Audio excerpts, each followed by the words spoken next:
Okay, I'm going to talk briefly as I can about sort of art and this revolutions, the role of art, what's been produced. So much lighter topic to end with. You know, for many years, and this isn't new, artists in the Middle East and the Arab world have been contributing to sort of revolutionary movements, have been very political, and you know, have been sort of subversive in the work that they do. And the reason that art is so, I think, powerful, especially in sort of revolts, is that they're able to capture the zeitgeist, the sort of the ideology of the movement very succinctly. And in an Arab case, I think in other parts of the world happens as well. It's usually very humorous. I think humor is an essential ingredient in a lot of the protest art that you see.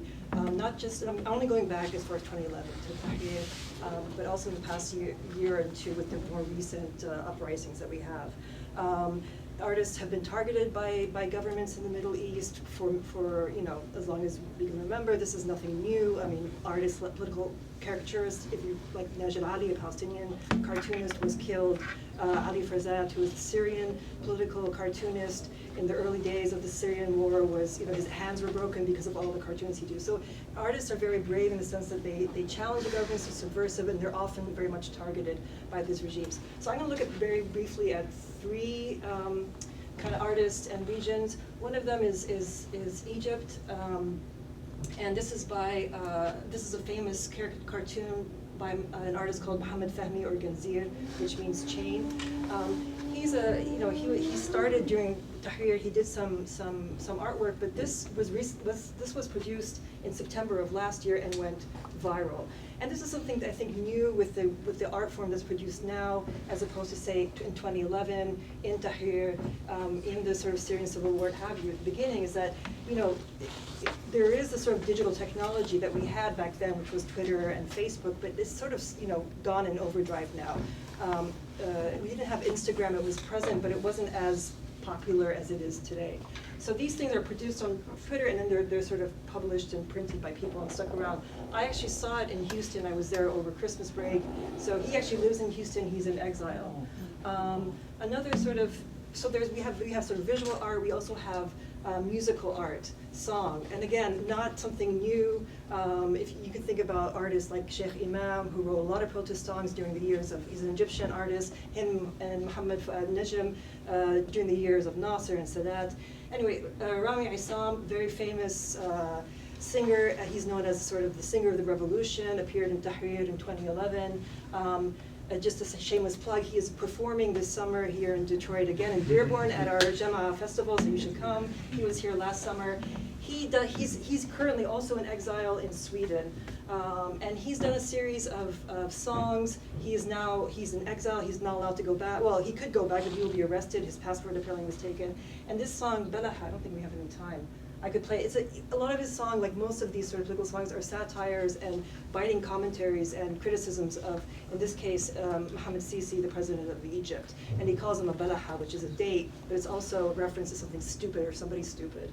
The person who wrote this song, by Gal Buhairi, was immediately after the release of the video, he was arrested and put into jail for 3 years. So immediate consequences of this kind of art. This song, one of the songs that Rami Issam has done, just to show you about the interconnectedness of these different revolts, I'm not going to play, but if you can go to Ganzir's Twitter feed, he has a song called, like I say in Arabic, but it's called The Age of the Pimp. I'll say it. Anyway, and it's very vulgar. Sorry. But you see it, they play it in there's one shot where, you know, these protesters in Beirut have it singing in the background. So clearly there's a sort of connection between what's going on in Cairo, in Beirut, and elsewhere.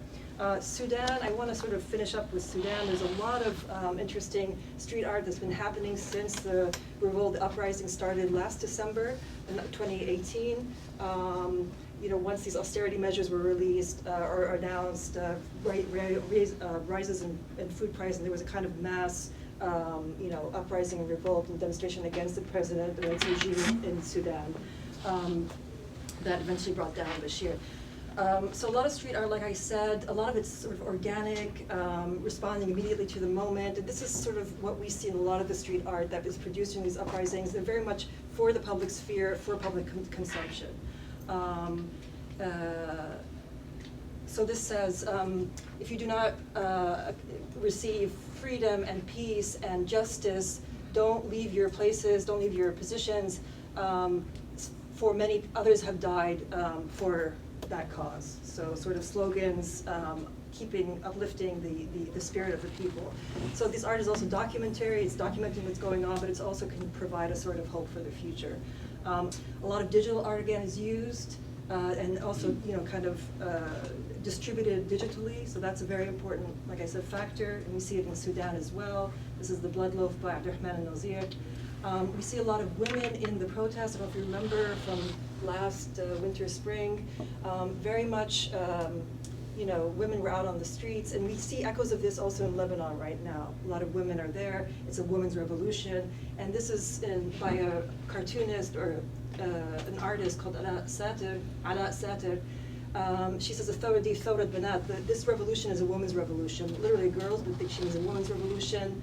Ya banat ib'u thabat. So all women stay in your places, stay firm. Just to talk about the creativity of the art that's being produced. So in Sudan, henna art, sort of using henna to create designs, very common, very popular among women. It apparently has also been, kind of appropriated and used for people. They've been drawing political slogans, messages on their arms using henna, and also in this case, I believe, using sort of like a Sharpie permanent marker. So this is a man. I couldn't find any of a woman with a henna tattoo that has a political message. But here we're using, instead of using the walls as a kind of canvas that you would see in public art, or even the stage, like in Tahrir, where you have public performances, here we have the body as the canvas. Of course, very dangerous, because if you're carrying a flyer or a placard, you can just throw it. You can't, throw away your arm. So it's definitely, kind of dangerous.